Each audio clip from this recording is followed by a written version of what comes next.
you, Bill, I saw all of your Facebook posts from New Orleans Jazz Fest, and I was just green with envy. I was like, how did he do this? And I looked at the pictures, and I was trying to figure if you took them from some other post and reposted them. No, you were actually there, That was me. backstage. Hi, Backstage. Cindy Paulos. Hi, it's good to talk to you, Bill. You too, my friend. Long time. Yeah, well, Love it. I'll tell you something. You Yeah. kind of blew my mind. Now, I have never gone to the New Orleans Jazz Fest, but I always think if I wanted to go to any events there, it'd be that. And this one, I only followed pretty much you, so I wasn't even aware of how Sure. big it was. But you were there.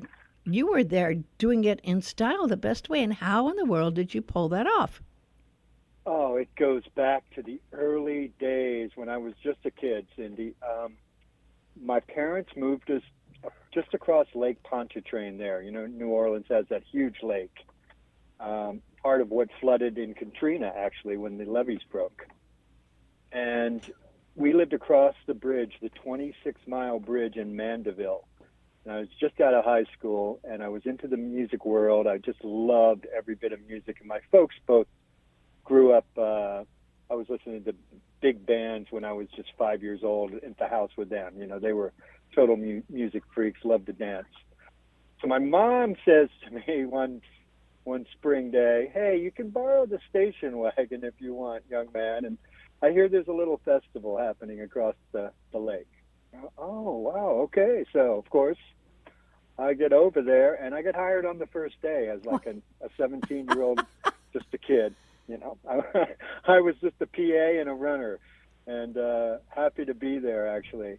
It was in the very early stages of Jazz Fest. I think it was the fourth year that they had ever done it. Now it's 55 years old, so Wow. it's like that.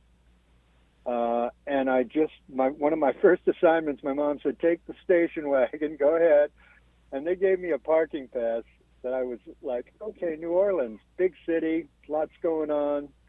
Hey, we need to go get a few amplifiers at the local music store for Muddy Waters and Johnny Winter. Wow. I'm like, okay. And you're going to be the guy to go get them, Billy. Go get them. It was one of those. And that was my kickoff for Jazz Fest. And I stayed with them for 3 years after that, and really kind of learned my roots from the guys at Jazz Fest. Turns out it was Bill Hanley from Hanley Sound up in Massachusetts that was doing all the audio. I think we had 8 stages at that time, really small little plywood stages, nothing really big, but some cool acts, some blues acts, some Zydeco, you know, all that local New Orleans. And he was the same guy that did Woodstock like 3 years before. Wow. So I'm working with all these long-haired Woodstock guys as a young punk. It's fantastic, Cindy. Yeah. Yeah. Really cool. Yeah, and I My didn't. intro. I was shocked when I found out how big it had gotten now, and Yeah, you know, crazy. I mean, I certainly it's famous, you know. But when you told me how many stages there were, and how many shows there were, it's kind of mind blowing. It is mind-blowing when you're there as well, truly. You had It's, how many stages going on? well, they actually have 12 stages and a jazz tent, a blues tent, and a gospel tent that are as big as any Maui production that we do here, Wow. just the tents alone. So it's Wow. held on the fairgrounds there in New Orleans right after the racetrack season is over. They go in, it's always the last weekend of April and the first weekend of May annually. Uh-huh. And it was like Yeah, it was was it 2 weekends? Yes, it's 2 weekends, and they just added a fourth day. So it's Thursday, Friday, Saturday, Sunday, and then skip 3 days, Thursday, Friday, Saturday, Sunday. So you can choose to come in on any one of those days or buy a weekend pass or whatever suits your, you know, who you want to see, basically. The Rolling Stones, it's the first time that they added the second Thursday to the Jazz Fest. In other words, it used to be 7 days. This year it was 8. And the Stones were the headliner on the first Thursday. It was their second show of the tour for the U.S. tour this year. Mm. So you've obviously seen the Stones before, right? I have seen them many times. I like them a lot. And at this point, though, I mean, there's such amazingly cool professionals that have it down. When you got Right. that chance to get backstage and Yeah. see the vibe of what was going on there, it's a whole Right. different story than being out in a crowd of, I don't know how many people were in the audience. I want to say 70,000 in front of that stage. Yeah, yeah. They So, had altogether over the 2 weeks, I think they had 500,000 people, so oh, 500,000 for the whole thing. wow. So, what was it like Yeah. backstage there? Well, it was super tight because it was the Rolling Stones, and like you say, they are total professionals, right? Mm-hmm. So backstage was locked up tight. You had to have the special, this, that, and the other pass, and the wristband that only said this, and turns out that the Rolling Stones tour manager this year is Marty Home, who was the Fleetwood Mac tour manager Wow. for many, many years. Wow. So we go back a long way with Marty, and he's such a great guy. He got the beauty of Jazz Fest is everybody is professional but super casual. Yeah. I call it Southern Aloha when I go there because it's so cool that everybody is just so open and how to do and come on in and eat this and see this, and it's really, really it opens up the entire city of New Orleans. It has a way of doing that. And the Stones brought their best show. I mean, you could tell Keith wanted to be there. Of course, Mr. I learned blues early on. He was studying all those guys back in the early '60s, right when the Stones started. So Yeah. it was kind of like, and it's the first time they ever played Jazz Fest. So it was one of those. Quint Davis, the director and producer, who's a friend of mine that I've known for that 50-some years, he has been trying to get the Stones for 3 times. We had the pandemic. Mick Jagger had a heart attack, man, blah, blah, blah, blah. This was the 3rd time for Charmed. So we were able to, and they just brought it with them. It was such a great show. Really fun to be back there. I was standing next to Dave Grohl, I told you the other day. The Foo Fighters were playing on the next day, and Dave says to me, "Oh my God!" After about the 3rd song, he goes, "We've got to follow these guys," Yeah. I said, Yeah. "Well, look at it this way. They're opening up for you, Dave." Yeah.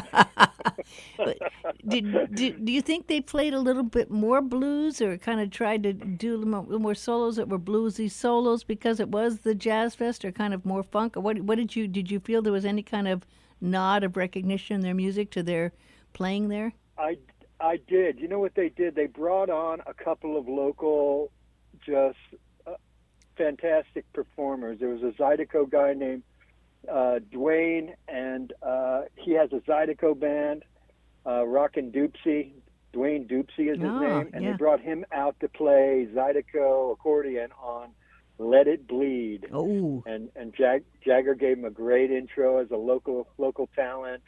And then the creme de la creme, actually, Cindy, was a gal named Irma Thomas, who's been there since she was a teenager. She was the first one to record "Time Is on My Side" before the Stones did it. And so it was the first time she got recognition for that.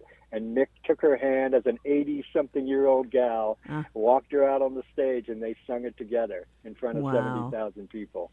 So it was really one of those, like, yes, thank you. Absolutely a moment, right? I mean, that does make it special. That really does. That's what it was. So what was the vibe? You being, you know the place, you know how it's changed, you know how it's grown. There's all these people. So what do you do when you're there? Do you even try to go out to some of the restaurants and stuff, or you just try to avoid it because it's got to be crowded? It's crowded. Here's what happens. The fairgrounds itself, Quint Davis, has somehow gotten every local restaurant that has their best 3 items to come into the fairgrounds and put up and be part of their food concession booths. There's probably over 100 booths of food. Wow. And drinks and every local specialty that you can get in New Orleans. So you can actually be at the fairgrounds for your price of admission and eat 2 or 3 things that are the best in the city without going out. Amazing. What a great... So that's that. Yeah. Oh, my gosh. Super cool to do. Yeah. Very. for the price of So you're admission. having alligator, barbecued alligator, and you're having soft shell crabs, poor boy, and it's off the scale. So do Really people cool. stay? Are there lots of places to stay nearby, or they book? They must book out way in advance. I think New Orleans is like a huge convention city, so they're used to these big waves that Yeah, come in, right? yeah. So they have down at the end of Canal Street. It's the main street in New Orleans, goes right to the Mississippi River.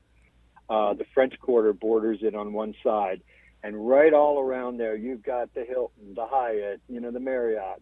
All the big boys are there, and I know Jazz Fest uses some of them as sponsors. Uh huh. But you either get one of the cute little B&Bs, with Uh huh. with the like the Spanish moss in the trees, Uh and huh. I stay with a couple of Maui friends there that just really take great care of me. Larry Spalding and his brother Dale, and Dale Spalding is now the lead singer for Canned Heat. He plays harmonica and is the lead singer. So he was there. We used his house as kind of the pivot house because he's about 8 blocks from the fairgrounds. Great. And then what I did was bought an electric bike again at Costco when I got in and used that to tool around, just real close by and get around to everything besides renting a car. I think that's a great idea. I've been seeing Yeah. more people doing that. Now, when you do that, though, I mean, where do you got to make sure it doesn't get stolen when you leave it Yes. somewhere? So you got to lock it up or put I it leave it at there's a gal that has adopted me that has a house right next to the fairgrounds Oh my gate that I gosh, go into. amazing. And she dresses up her house that looks like Jazz Fest every year. She's part of the vendors that supply the stuff inside the fairgrounds. Wow. And she is just like, "Oh, Bill, you're back. Come on in. We're having a barbecue tomorrow. And leave your bike right over here." And, it's like, oh, Wow. man, it couldn't be any more welcoming. Wow. What an amazing Fantastic. experience. Can't Wow. can't get any better than that. It's true aloha in the Southern fashion. Yeah, Do that. absolutely. I mean, that's the way to fly. If you're going to go to an Yeah. event like Yeah. that, that is the Yep. way to do it. I never really asked you how you landed up here on Maui all those years ago. And I was just Right. finding out a little bit of your background, which is rather fascinating, actually. I didn't realize you'd worked at the Caribou Ranch, the famous Caribou Ranch. I worked for almost a year to try to get in to work at Caribou Ranch because we lived in the mountains right outside of Boulder, Colorado there. And there's a town called Netherland that's right up Boulder Canyon. And Stephen Stills had a place up there. Joe Walsh had a place. It was during Rocky Mountain Way and all that stuff, remember? Uh huh. And I ended up going there 2 or 3 times to interview, and I ended up getting a job as like just a runner, just a PA, a maintenance kind of guy, Mm-hmm. as like a 17, 18-year-old, and I got to get in on a few really cool sessions. A lot of people came and recorded there.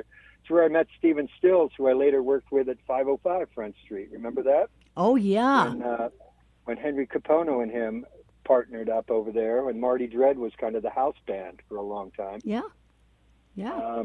And so we had like Elton John and Joe Walsh and probably Super Tramp and a bunch of bands that came through. One of them was Nitty Gritty Dirt Band, who were super cool guys. Yeah. They were Colorado guys.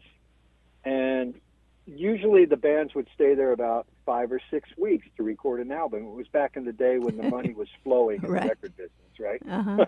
Yes, and you So could they you would could supply spend that them. much of time, right? That's right.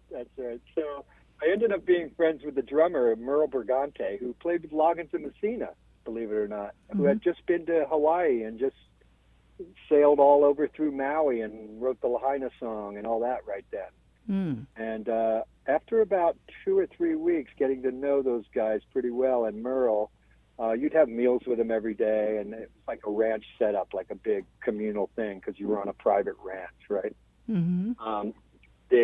Merle said to me, he said, "What are you doing, Billy?" I said, "Well, I had 12 feet of snow on both sides of my driveway the year before." And I told Merle, I said, "I think I'm ready to see a palm tree, I'm getting in that space." He said, "Well, there's a little island, and he didn't say it right away. It was like a few days went by, maybe a week later. He said, "I've been thinking about it. I think you would go really well on an island called Maui, Bill." And I went, "Oh, okay, I've heard of Maui Wowie." Yeah. Let's, and this was in the late 70s, so it was kind of before Maui got on the map for Yep. everybody, right? Yeah. And I took a month vacation, Cindy, and I came over, and that was it. I was 45, 47 years later. I am still here, loving it. Yeah, but was that Yeah, when the Blue Max was in Lahaina, or was that yeah, before? it That sure was. was when, No, yeah, it was Blue Max time. Yep, it yeah, was. the legendary Yeah. times there, absolutely. And Oh boy. I'm trying to think of we're coming up to the 50th anniversary of Kauai FM, Okay. which was our first. This is the first FM station in Hawaii actually that ever was on the air, but Wow. but it didn't Wow. become what we are kind of in the rock thing. That didn't happen until later, and in the early days, of course, of this kind of format, it was Guy Amico, it was reggae, it was really. That's Mm-hmm. when I came out. I think in '86, and that's when I met Guy and Jack and Okay. everything, and then Marty and all the people. But you kind Right. of you met Guy through the radio? You met Guy Amico a long time Yeah, ago. I would say 81 or 82. Guy Hmm. and I first hung out together. We were kindred spirits. We were just everything we loved. We loved together. It's one we were totally both into the music thing. And he was the cool blues. He actually had a blues show too at the time, I think, at Kauai. Ah, And so I worked as a audio engineer, mostly on the Lahaina side at that point, where all the happening was in Maui back then. And we ended up working out a thing where I would call in on a Friday or Saturday night and say, "Hey, we got so and so here, and it looks like he's going to sit in, tonight. So you might ah, want to get." And all of a sudden, we'd have another 200 people at the club because oh Guy my was on gosh! the air. Wow. Like we had this symbiotic relationship that just I promoted the music and he put us on the air, and it was working out. It worked out really cool. And was that at the Blue Max time, or was that somewhere else? Some of it was, yeah, and some of it was at Longhi's. I was Oh near yes, there and stage manager at Longhi's for probably 10 years too. that was during the 80s. George Harrison era. Pardon? Wasn't George Harrison coming in and just hanging? Yes, he was. Yep, George Harrison, George Benson. Yep. Bob had a lot of cool friends. He Bob Longhi. certainly did. Absolutely did. Was the Royal Lahaina Golf? Remember those? Were those that open? Was it Royal Lahaina Tennis Court? Was that? Was Yes, that? tennis courts were just going off on concert stuff. Correct. Yeah. That and the Civic Center up behind the police station there in Lahaina, Yeah. the post office, right? Yeah. Were the two West Maui venues, right? That's before the MAC was built, right? So you know the whole history, of course, of what happened, and when you heard about Mick Fleetwood opening, as everyone does, Yes, it's a small community, of course.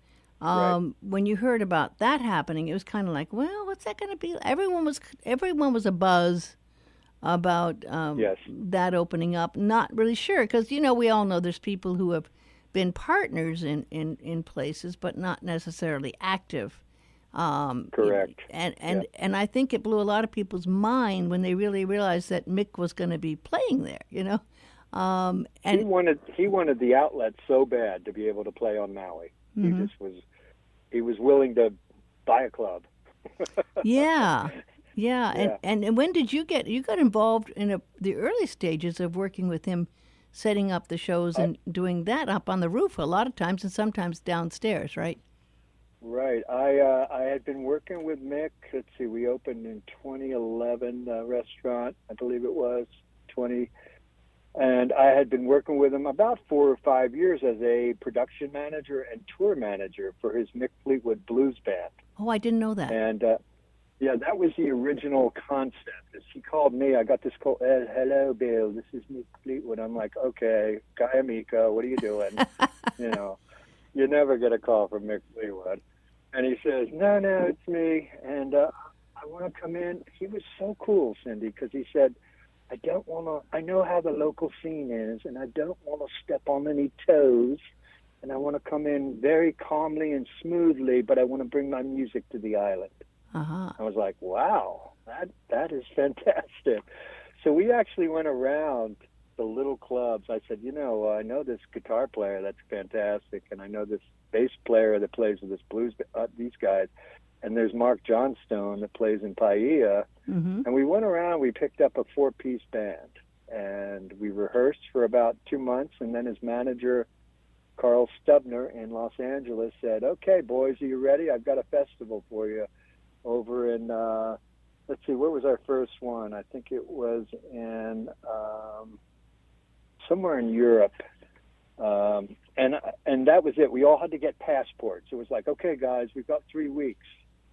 We got to all apply Wow. for passports." Oh, it was Norway. It was outside of Oslo, Norway. Really?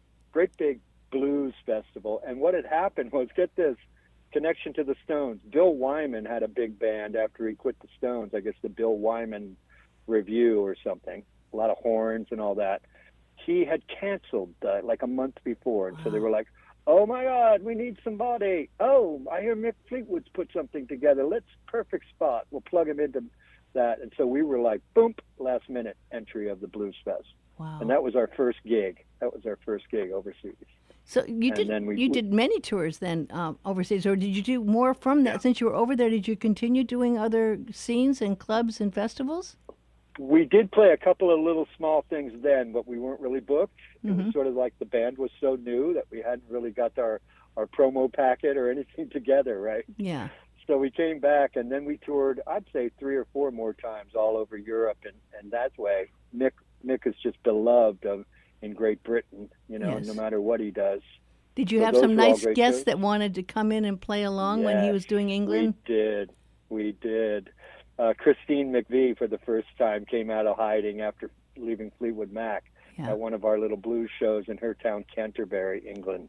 Aw. And that was big news. It was like, "Oh, Christine's back," one of those. Yeah, he And adored then- her. He adored her. I adored her. Yeah. Yes. Yeah. And because of that, we flew her back to Maui, and because she loved the blues band so much, she came and hung out for a month, and then decided to rejoin Fleetwood Mac. Yeah. So that was the impetus of that. That's how that came together. I think what I Just remember, because I interviewed him right before that, and he said he was actually going to fly back and actually fly with her. I think He she had was. to bring her. Yeah. Yes. Was she afraid of That's it. flying? I think she was afraid. She of, was. Yeah. She was. Yeah. Yep, you're right. So he kind of Exactly what he happened. held her hand. and That's right. literally- You got it. Yeah, and That's exactly what happened. was it then that she played at the Mac with the group, or was it another Yeah, time? It was. It was then. Yeah, it was that time. Mhm. Yeah, that was a And moment. Steven Tyler, I think Steven Tyler sung with us, and a few other people sat in. Yeah, that was really quite a moment. I was just Oh, it was a talking to moment. someone the other day about I think actually it was Vince Esquire about the Willie K Blues Festival and everything, and we were talking about how Yes. amazing some of those moments were. Of course, Mick and Stephen and Bill Gibbons and all those people Right. who would be a part of it were just mind blowing. Of course, and It you was. know, for being put together, and even when a couple of those happened at the War Memorial and some up in other places, but there was always good sound, and you work with Willie too, and he was so out of the box. I mean, so over the top, but he always, whenever I saw one of the shows with his huge voice, I mean, sound. I don't know how you mic someone like Willie K when he could be doing opera one moment or doing the blues the next. Right. It's got to be take a lot of skill to try to do sound when he was doing it, right? His band would say to me, "Billy, we never have a set list. It is like flying by the seat of your pants every night of the week with Willie K. Yeah. They'll just go into the first 3 chords of a song, and you have to remember and know, here we go, boys, So, yeah, absolutely right. Yeah, I mean, What a talent. What a talent. I know, and of course, because you were there through a lot of this. I mean, he got recognition worldwide because That's right. of the people that would, some of them just by seeing him here, they're visiting or whatever. I mean, he had so many opportunities. Paul McCartney and a few people that just were ready to pull him out, and he would, at the last minute, put on the brakes and come back to the local style thing. It was pretty mind-blowing to watch him, and I managed him for about a year. It was one of the most frustrating management jobs I ever had. I can imagine. I mean, I always didn't know if he changed over time, but in the early days, you just never knew if he was going to show up. That's right. Exactly, Cindy. I mean, for interviews, I'm not saying necessarily for a concert, but he was his I own. am. His own. You are okay. What was Yeah. what was it? Wasn't it Stella Blues where he was doing kind of a regular gig for a while? Was that Monday nights at Stella Blues he used to do Oh, sometimes? maybe. I'm Yeah. trying to Yeah. remember Yeah. that. It could have been. There used to be some good Oh, it was no. It was Hoppus. It Hoppus. was Right, Hoppus. right, right, Yeah, right, down right. Yeah, yeah. very close to Stella Blues. Right. Yes. Okay. In Kihei. Yeah, Right. yeah. That Yeah. was Yeah. amazing. And of And we would course, go in there at different times. Yeah, with Stephen Stills went in and played with him a few times, and yeah, that was a great room. But he was a wild man on oh, stage for sure. absolutely. My gosh. Yeah. So anyway, and of course he played at Fleetwoods how many times? My God, he Oh my gosh. all the Yeah. time, right? He was in the original band that we put together for. It was called the Island Rumors Band. Do you remember I that? do remember the Island Yeah. Rumors, And it was Gretchen. It was Ryatea Helm. right? It was Eric Gilliam and Willie Kay, Yep. Lenny Castellanos on bass, Yep. and Lopaka Colon on percussion, Rick Vito on lead guitar, Right. and Mick on drums. And they Yep. played at the Mac a few times, and I remember those shows. Yeah, we were, did a bunch of Mac shows. Right. Yeah, I We were remember kind the of first house time band at the Mac. they brought Gretchen Rhodes up, and I'd never actually kind of had a chance to really see her in concert before. She sang actually on my first album, and I think Oh, that was cool. yeah, I think that was the one I did with Fulton Deshamby, and I think she hadn't actually ever Oh, recorded before. Fulton. And Fulton was saying, there's this woman. My gosh, she's Yep. amazing. You wait till you hear her voice, and I go, Yes. okay, well let's. So yeah, she's amazing. But Fulton Tashambi, what a beautiful man. I just love everyone. Everyone that knew Fulton loved Fulton, right? I Yes, mean, him and yes. Kelly Covington. I don't know whatever happened to That's Kelly right. Covington, but yeah. Kelly, I just saw at a party up at Lenny Castellano's house not too long ago. She came Wow. up and sang. She's Yep. still around. Awesome. She's still here. Yes. She's got a voice. So I worked. go ahead. Yeah, go ahead. Go ahead. I worked with Deshambi at Longhi's for maybe 4 or 5 years. Bob Longhi had him as the house band, and so every Friday and Saturday we Yeah. would do a Tashambi gig in there, and we'd send it out. I think we simulcast on one of the stations every week too. I don't think it was Ko'oi at the time. Yeah, did a radio. he did a show here. Did you know he did a jazz show here? No, I did Every not. Sunday for a long time, and his wife at the time Okay. was doing Okay. traffic here, and yeah, it was pretty amazing. So I wanted I'll to bet it talk was. to you because I wanted to go to Vegas just to go to the Sphere, to experience Oh. the Sphere, and I one of those ones I said I really kicked myself for not going and seeing you too. I can't say enough. I can't say enough about it, Cindy. I could sell the Spear. That's how much I love it. You Fantastic. you had a once in a lifetime experience at the Sphere. I did. I was fortunate on that end too. I got invited by the Madison Square Garden Group, who was the owners of the Sphere, and they were just getting ready to open up. I sent an email to somebody in the office. They said, "Oh, Bill, we'd love to have you come by and see one of the." It was just a casual little howdy do. And then pretty soon I was set up for a U2, one of their shows, and I got a full 90-minute behind-the-scenes producers tour of the Sphere before it opened for the U2 show. And then they stuck me in a big suite, and it was just the most mind-blowing thing I think I've ever seen as far as live entertainment. All the elements just came together. You couldn't help but know something big was going when they saw it. And people in Las Vegas were seeing it being built, but no one, I don't think anyone, could have guessed how amazing it was inside. Now, That is exactly it. what was You know what it was? what was it like?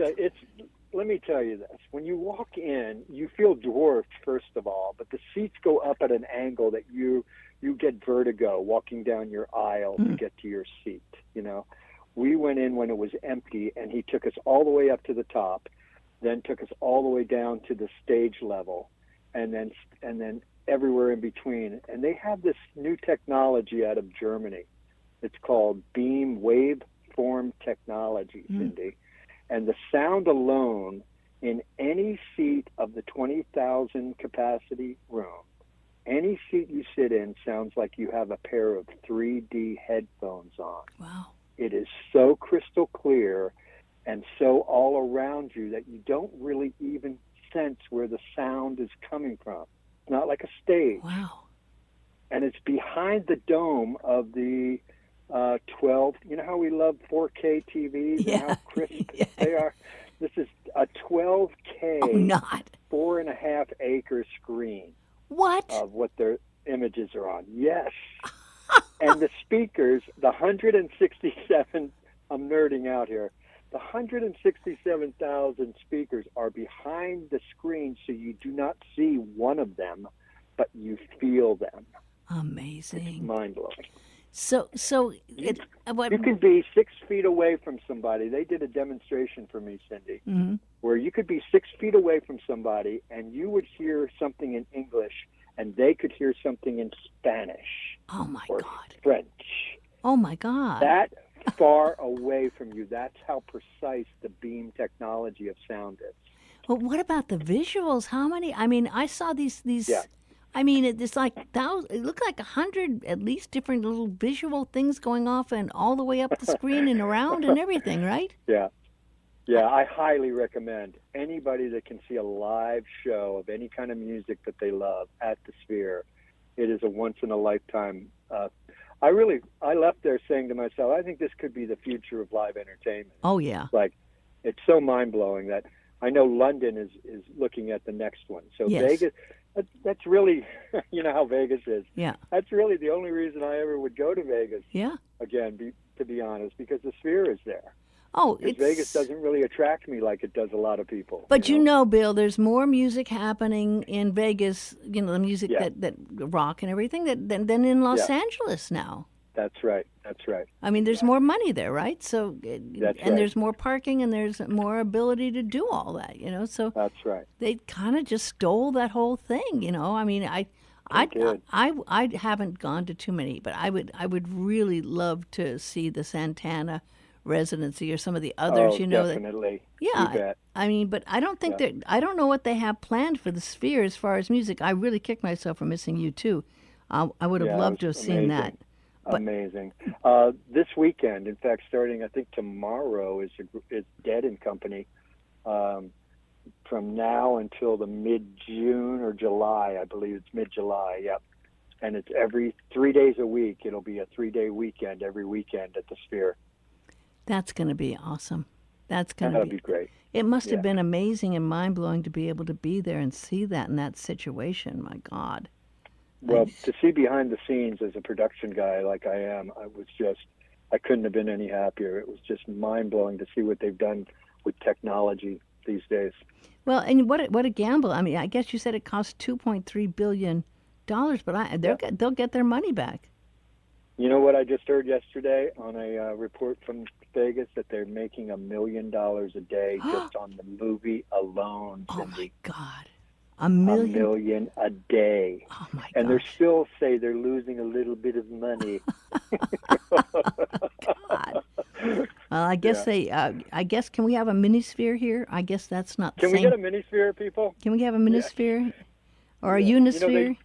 Are you ready for this? In Burbank, they have a quarter-size sphere that they do all the testing of all the graphics and the sound. Wow. It's a quarter of the size. It's just for the technicians. It's not for bands. Uh-huh. And they work it out there and then send the program over to the Vegas Sphere. Oh, that sounds like a great experience. My God. Yeah. If you're Be a just great tuning in, gig, I'm talking actually. to Bill P.A. We have never actually done an interview before. I've known Bill since I've gotten here, and he's been always a part of the music scene. And always, you know, kind of like knowing what's going on, you know, and very cool about it because of your music background. And you were telling about a cool thing that's coming up with the Pro Arts. That's pretty soon, June 3rd and 4th. You're going to do something, right? Yeah, we've got the Piano Wizard, if anybody's ever heard of John Cleary. He's been around for a long time. He's an English gentleman that moved to New Orleans, I would say maybe 30 years ago. Bonnie Raitt picked him up as her keyboardist for 10 years, and he's played on everybody's record, and he's one of the masters of New Orleans piano style. He's just super cool. I just saw him at Jazz Fest a few times. He was on the stage 2 acts before Neil Young came out and did his thing on that festival stage that particular day. Mm. And he's just the greatest guy. Bonnie Raitt actually, I think she called him the 8th wonder of the world, John Cleary. Wow. So he's going to be at the Pro Arts for, I think, 2 nights, 3rd and 4th of June. Yeah, that's right. our friends from Oahu and Dave Boss and Mark Tyrone doing the promotion on that. Well, that sounds amazing, right? I It'll mean, be fabulous. yeah. You can't catch John in such an intimate setting. You know, he's one of those guys you really want to see. Just fantastic stuff. You know, I got to see Dr. John Oh and my. at the Troubadour Oh when man. this is way back when Dr. Sure. John and the Wild Chapatulas Oh my gosh. in their Fantastic. feathers. Of course. In their feathers. I had never seen anything like that in my The life Mardi before. Gras Indians. The Mardi Gras Indians, Ah, man. God. Dr. John was a huge component of bringing New Orleans around the world. He was fantastic. He was, and Yeah. I didn't know much Yeah. about it till I heard him, and Right. then it was like, this guy's amazing, you know. And then I He started is realizing the amazing. value of that kind of music and the roots of Right. it, you know. It just That's right. so Yeah. how did John Cleary land up here? He is in Australia, I believe, right now. So he's Ah. doing it on the comeback. He just left New Orleans when I did. And I said, I'll see you in Hawaii, in another month? He said, I'll see you in a month, Bill. So it was one of those. He has a tour in New Zealand and Australia going on right now. And I think he gets a small break. And then he hits us up here in Hawaii for 3 or 4 shows on different islands. Now, is that just going to be him on piano? I think it is a solo performance this time, which is a real treat. Yeah. With John Cleary. Yeah. And that's We will a go to school on him. well, you know, it's like an intimate atmosphere there. It's pro art. Yeah. You can, you know, and that's a perfect Yeah. place to see something like this, you know, Right. because Yeah, you very just, true. yeah, it's just got that cool, very cool club kind of vibe atmosphere Right. going on. So when we were talking about Fleetwoods earlier, of course, and we didn't really get into what the end of the music scene on Front Street, of course, as Oh, we knew my. it, you know, with the passing of that and some other great places. I think 505, did that burn down too? 505 Front Street, did that burn down? It did. Oh, It sure gosh. did. It's right on the Yeah. edge there. The only thing, remember the Lahaina Shores was right next to it. It was not touched. Wow. The big hotel, the Yeah. 5-story hotel, Yeah. made of concrete and steel, of course. But Uh-huh. everything in Lahaina was 150-year-old wood that had been painted 30 times, right? Yeah. And it was like a matchbook if anybody got close. It was not good for fire. So I know you talked to Mick the other day. Is there any thought Yeah. of trying to redo or start anything else, or any of the other music people wanting to create something else? I know we have a lot of cool clubs that are happening and things that are kind of picking up the slack. You know, I've seen Paia happening more, of course, Mulligan's and Pro Arts, and Right. Nalu's Right. has that its own vibe. But have you heard of anything that Mick might want to do? I'm getting the vibe that it's going to take many, many years to Yeah. turn Lahaina around. Yeah. I'm also hearing that they're going residential quite a bit first. They have Yeah. a lot of the lots cleared now, and some are okayed for rebuilds at this point. And Front Street, I think, is being negotiated only because, the way it was, Cindy, with everything sticking out over the water, and Yeah. so, it was precarious, really, Well, you can't. The new Uh, rules. I mean, yeah. how the tsunami and the higher waves, King's waves, you can't build There you anything. You can't build anything on go. the water. But Fleetwoods was across the street. But as you're saying, I think there's going to be issues with any kind of rebuild there. So I don't know if that would be what he would be thinking. It'd be really hard. I mean, it would have to be almost something else if he wanted to. I know he had that little place in Paia. Was he selling Right. ukuleles there? He's into ukuleles for a yeah, while. little. It was. He here's what he does late night now. He composes songs on ukes. There you go. He's become, and he's got that percussion right hand, so he's got a really great little sound. Wow. But as far as Fleetwood's on Front Street, they're I think it's still in the considering stages. They haven't made a full decision on the back or forth yet. Yeah.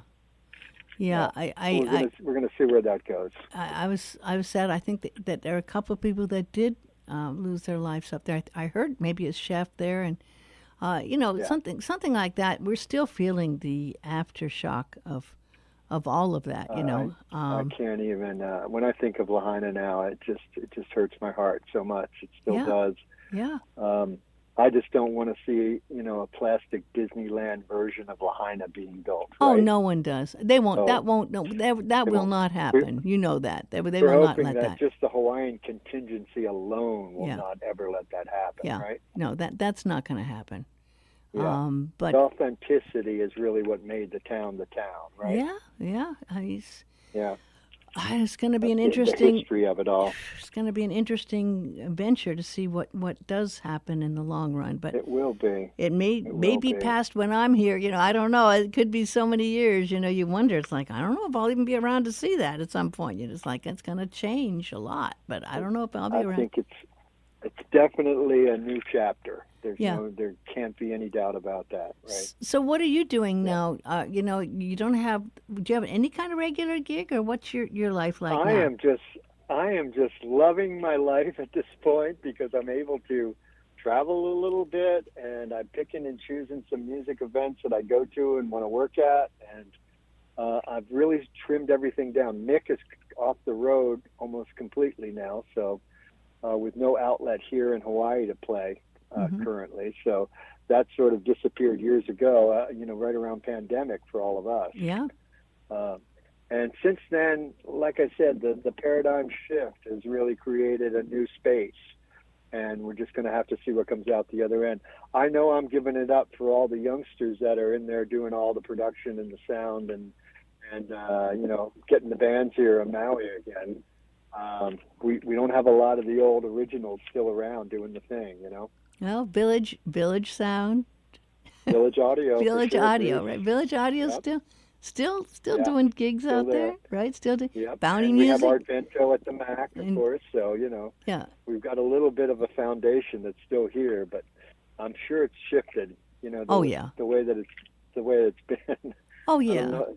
No telling what'll come out of it. That's how I'm feeling. I don't know the last time you were in our studio. Actually, I wish I'd had you come in today, but I mean, we still have album covers behind. We used to have thousands of albums. We're thinking back Yes. on the 50 years. But now we still have a few left back there. A few of the album covers with CDs inside. But we certainly have memories. And I tell you something.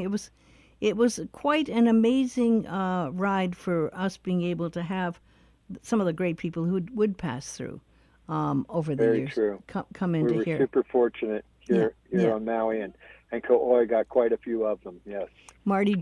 definitely. We think about Marty and his reggae show and everything we know, and then Right. we think about what he was doing and what happened with all that and everything.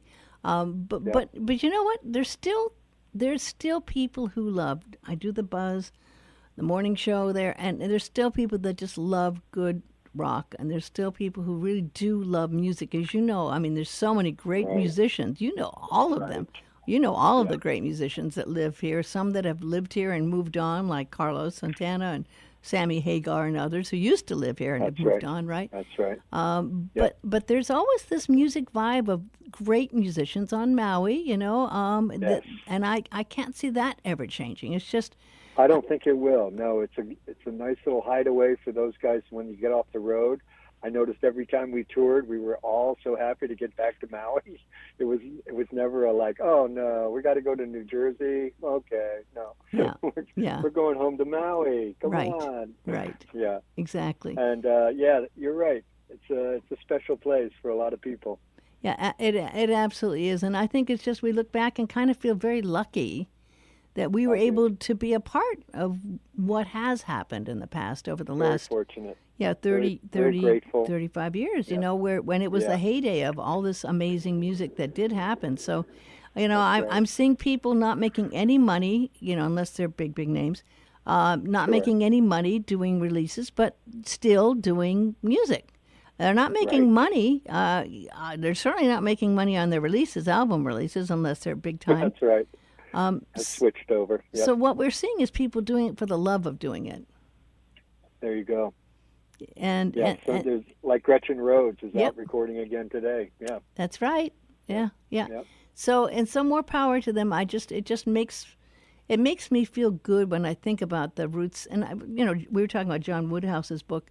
Of course, Right. he documented a lot of that in his book, which is just a wonderful book talking about a lot of the stuff that happened. Um, Fantastic and- legacy that he wrote. Yes. yeah, yeah. And that's Yeah. part of what Maui and the magic of Maui has created over the years. So much respect for all of that, Yeah. and much respect Absolutely. for I mean, how many times, how many gigs, how many late nights have you done? My God, have you ever get Oh thousands, my right? God. Yeah, Thousands. thousands for sure. Yeah, and I'm, those magic memories when Steven Tyler gets in there, or you remember the opening of Fleetwoods? Oh my God, that was I Steven. do, of course. God, that Yeah. was We absolutely magic that we happened, had right? we had so much fun opening that place. That was just so much fun Yeah. to be involved on the ground level. I was music coordinator there for the first couple years, and every show we did, I had smiling musicians and the crowd even happier. It was like amazing. That rooftop was super cool. Oh, it absolutely, and the view and everything, Yeah, absolutely. Well, yeah. I thank you for taking all this time talking. It's great catching up with you, Bill. People My can find pleasure. all the cool pictures of your adventure on your Facebook site, and I think so. it's absolutely mind blowing. And thank you for taking the time to call in today. My pleasure, Cindy. A Always very great to talk to you. I can't wait to see you next. aloha. Aloha, my friend. Aloha. Center. Due to